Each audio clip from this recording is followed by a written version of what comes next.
এমন একটা জিনিস তুলে ধরছি, মাদক বিরোধী অভিযানের জন্য আমাদের একটা কমিটি গঠন করার লক্ষ্যে এবং আমাদের যে এই গ্রামে যে একটা সুনাম ছিল সেটা আর নাই, একটা মাদকের একটা আখড়া হয়ে গেছে। এই আখড়াটা নির্মূলের জন্য আমাদেরকে আজকে দুঃখের সাথে মাদক বিরোধী অভিযান এবং একটা সংগঠন করার লক্ষ্যে আজকে আমরা সবাই একত্রিত হয়েছি।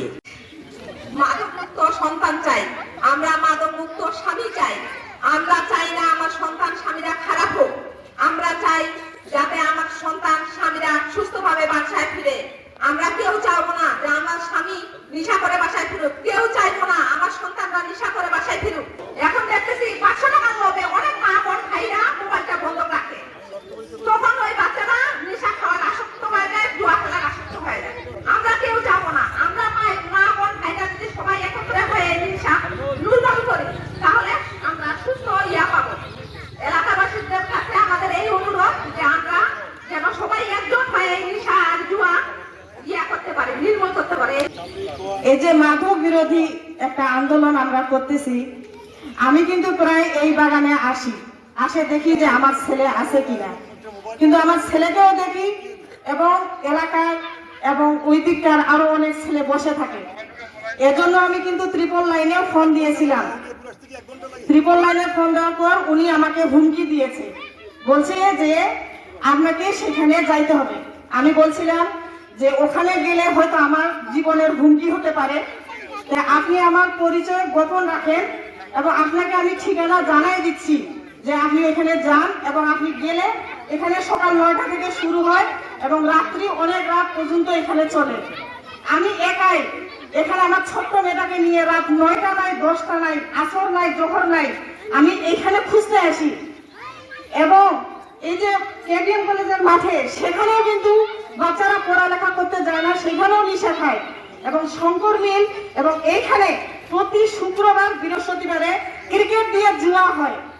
আমাদের বাচ্চাগুলো সেদিন আর ঘরে থাকে না, শুক্রবারের দিনেও নামাজটাও ঠিক মতো পড়ে না। এবং তারা এই যখন ক্রিকেট খেলে তখন তারা কি করে, বাসায় তো টাকা পায় না, তারা মোবাইলটা বন্ধক দেয়। এর বিনিময়ে মোবাইল বন্ধক দিচ্ছে হয়তো 2000 টাকা দিয়ে, এবং যে মোবাইল বন্ধক নিচ্ছে 2000, দেখা গেল সে ওই টাকা দিতে পারলো না, 1 দিন 2 দিন 3 দিন 6 দিন পরে সেই টাকা হয়ে যায় 7000। এত তার বাবাকে বলতে পারে না, তখন তার মায়ের উপর জবরদস্তি চালায় যে হচ্ছে এই টাকা না দিলে, আবার তাকে এমন হুমকি দেয় যে তুই এই যদি টাকা না দিতে পারিস তোর বাপের কাছে যাব, তোর বাপকেও নালিশ জানাবো। তখন ওই বাচ্চা কি করে, বাসায় যে এরকম না করে। শুধু এইখানে এই সমস্যা নয়, এবং আমাদের এই যে আপনার কোষটাতে ওখানে যাই দেখবেন কিছু কিছু চায়ের দোকানগুলোতে ক্যারাম বোর্ড খেলাচ্ছে জুয়া দিয়ে। চা তারা বিক্রি করে না, তারা চায়ের নামে নেশা বিক্রি করতেছে। এবং এইগুলো আপনাকে ওসি সাহেব, আপনার কাছে অশেষ নিবেদন যে আপনি এগুলো দেখেন, তদারকি করেন। তারা 2 টাকার বিনিময়ে কি করতেছে, ক্যারাম বোর্ড খেলাচ্ছে। এই ক্যারাম বোর্ড যারা খেলায় এরা জুয়া দিয়েই খেলায়, টাকা দিয়েই খেলায়। আপনার কাছে একটাই, আমরা মা হিসেবে আপনার কাছে অনুরোধ জানিয়ে গেলাম যে আপনি এগুলা বিষয়ে অত্যন্ত তদারকি করবেন। আমরা আশা করি আমাদের ভাইদের নেতৃত্বে, মুরব্বীদের নেতৃত্বে এখানে মাদক বিরোধী একটা গ্রুপ হবে, মাদক বিরোধী কমিটি হবে। আপনারা কারা কারা থাকবেন হাত তোলেন। আপনাদের সাথে আরো সংখ্যা বাড়াবেন। কি বাড়াবেন? সংখ্যা বাড়াবেন, ঠিক আছে? আমরা মাদককে কি বলবো? মাদককে কেন মাদককে না বলবো?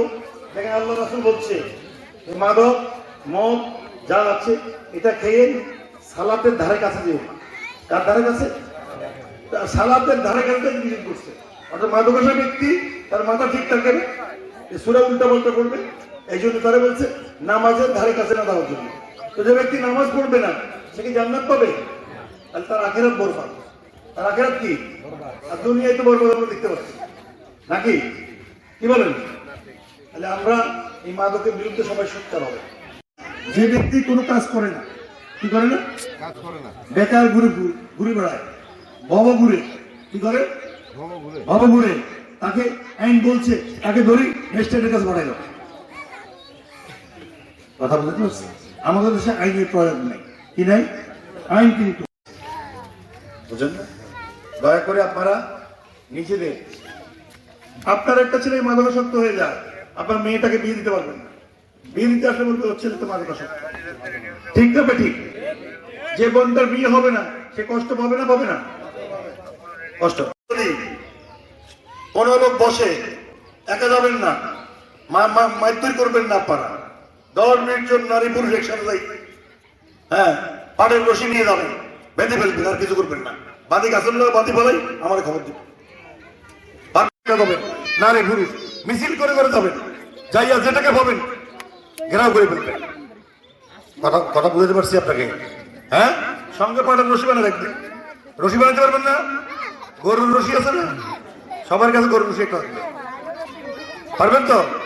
তাহলে ওরে বেঁধে আমার খবর দেবেন। আর আমার পুলিশ এখানে আসবে, আমি এখানে প্রতিনিয়ত এখানে গিয়ে চালাবো, ঠিক আছে? প্রতিনিয়ত এখানে অভিযান চলবে, চিন্তা করবেন না। আমাকে ফোন দিবেন যে আপনি যে বলে গেছেন এখানে আসতে, আসলেন না। গ্রামের ছেলে, কোথাকার ছেলে? আজকে ওসি।